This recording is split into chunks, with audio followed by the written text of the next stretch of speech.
The lymphatic system that I mentioned earlier in the semester, we're going to talk about more today. It is a system that helps two other systems do their jobs more perfectly. So that it helps the cardiovascular system and it helps the immune system to do their jobs better. Now, the lymphatic system is going to return that excess fluid that leaves the capillaries during perfusion of the tissue cells. Most of that, remember, goes back into the capillaries, but a little bit of it stays behind. And so it needs to, we don't want it to build up too much in the tissues and cause edema. So it's going to enter the lymphatic system and be taken through the lymphatics back into systemic circulation. So that's the first job. So it's helping the cardiovascular system perfect the fluid return. And then it also provides a good spot for doing immune surveillance, helping the immune system locate and identify possible pathogens, diseases that have gotten through our defenses and into the body. So that's the second job. There are three parts of the lymphatic system. So there are vessels, lymphatic vessels, that are similar to our blood vessels but don't carry blood. And then we have the lymph, and that's the clear fluid inside the vessels. And we have lymph nodes that are dotted along the way, along the lymphatic vessels, that are there to filter that lymph fluid and clean it and do some immune work if needed. Now, there are also lymphoid organs that have similar functions to the lymphatic system, but they are not hooked directly to this lymphatic system with the lymphatic vessels. They are in other places in the body, the spleen, the thymus, and the tonsils that we'll talk about in another video.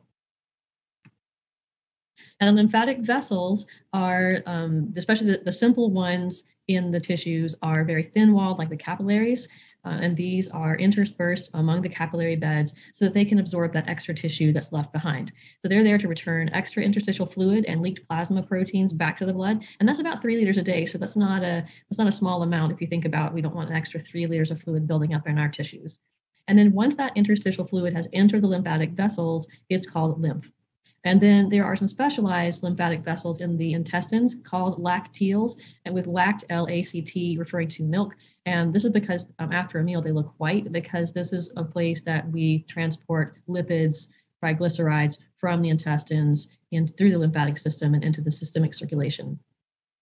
Now, lymph is going to move by the milking action of the skeletal muscle next to the lymphatic vessels.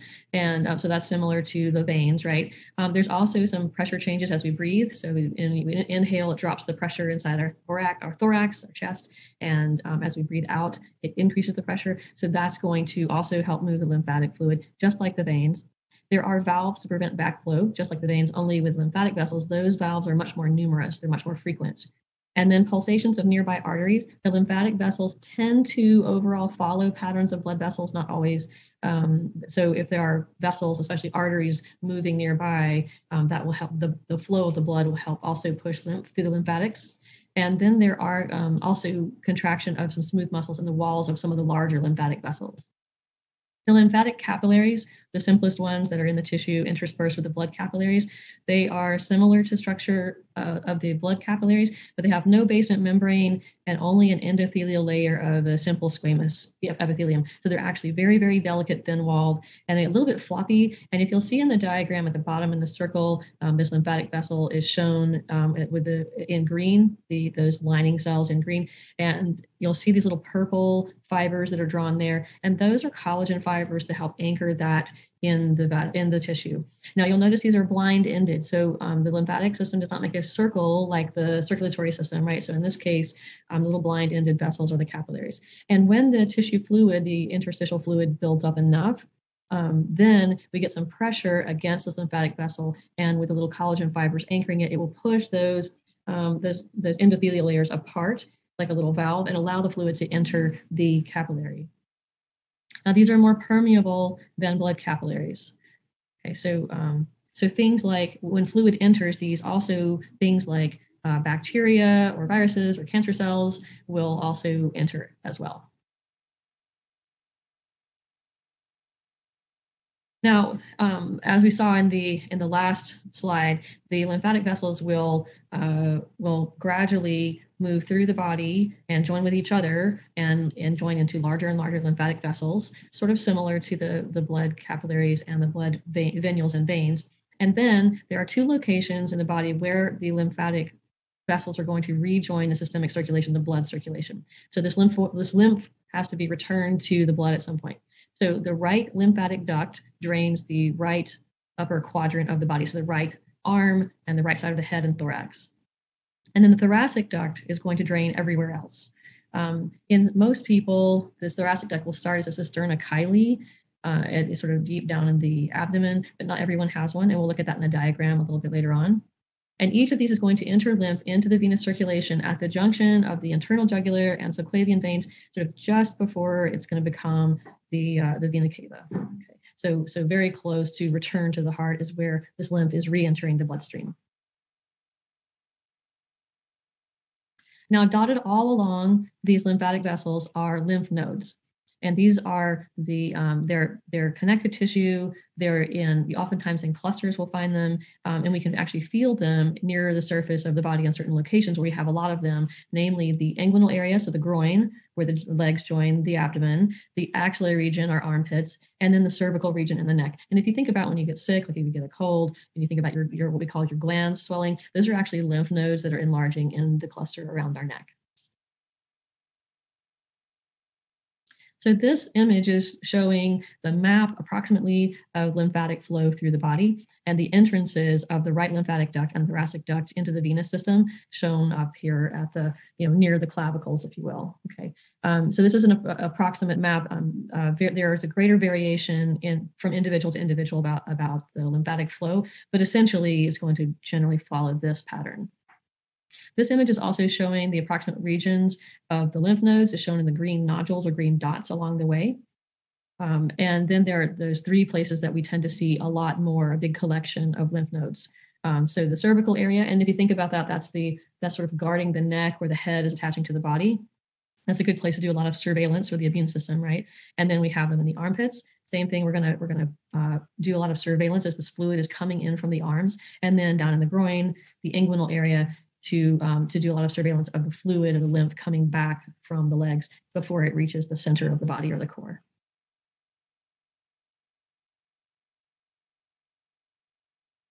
Now, the cells of the lymphatic system are numerous, and some of these we will talk about before. So the lymphocytes that we looked at in the blood chapter, there are two types of those. There are T lymphocytes and B lymphocytes, and these are extremely important in our immune response, and a lot of them live or hang out in the lymph nodes, and they're waiting around for something that doesn't belong to come flowing through the lymph from downstream so that they can identify it and mount an immune response.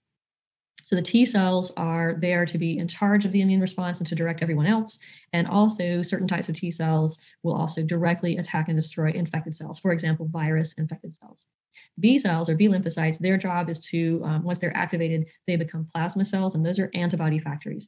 Antibodies will essentially attach to whatever the protein is that doesn't belong, the bacterium or whatever that is, and mark it for destruction by other immune cells, and basically essentially make it easier and more likely to be swallowed by other immune cells.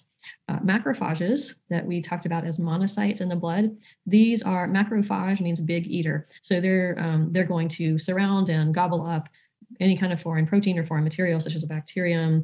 And also then they're going to show, once they've digested it, they're going to show pieces of it on receptors on their cell membrane to the lymphocytes, the T cells specifically, and say, hey, I found this thing, I think you need to know about it, so that the T cells can then mount a bigger immune response.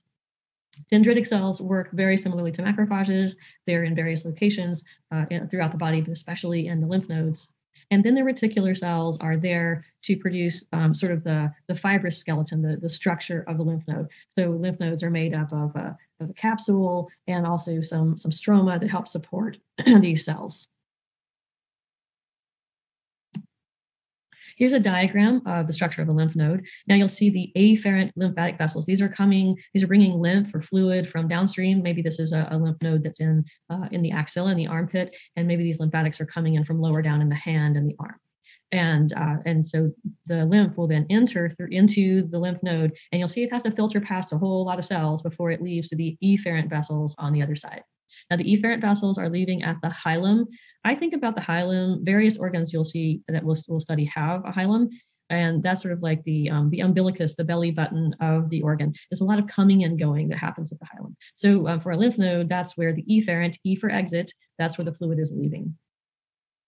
Now you'll see that we have a capsule surrounding this lymph node. It's really fibrous. When you're trying to cut into one of these, it's pretty tough.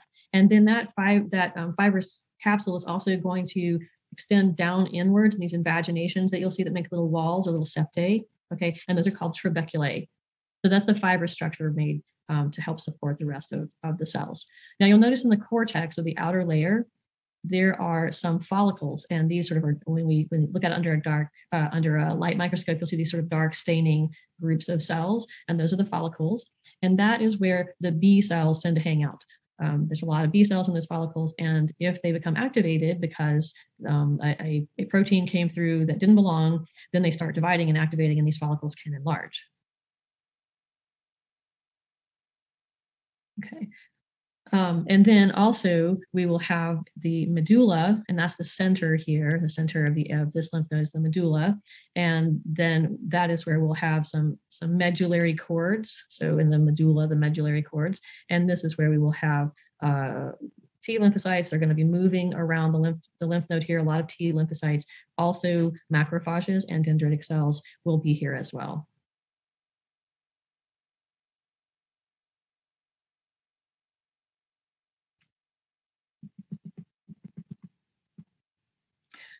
Now, another thing to think about is that when a B cell or a T cell is activated, some of them go ahead and proliferate and fight the infection now, but a few of them will retain a memory. They become memory cells, and they will hang out in the lymph node or other places in the body, and they will wait until the next time the same disease comes through, the same antigen, the same stimulus, and then they're ready to go much more quickly. So this is another place that our memory cells will hang out as well.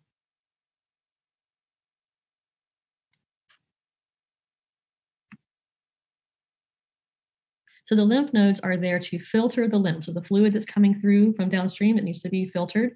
Macrophages are going to attack and destroy any kind of protein or other substance that doesn't belong. And then they are going to use the pieces of that to show to other immune cells to help activate them and mount a more general immune response across the body. So immune system activation is the second thing that's going to happen.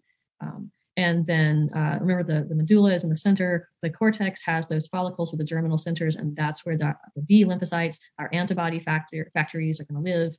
And then there are dendritic cells and macrophages. Those are called APCs, antigen presenting cells. And so that's just saying that once they capture something that doesn't belong and break it down, they will show pieces of that called antigens on surface receptors to other immune cells. And then the T cells are busy marching around, both within the lymph node, but also they will travel out of the lymph node and move around the body in the lymph and the blood and lymphoid organs to do sort of continuous surveillance.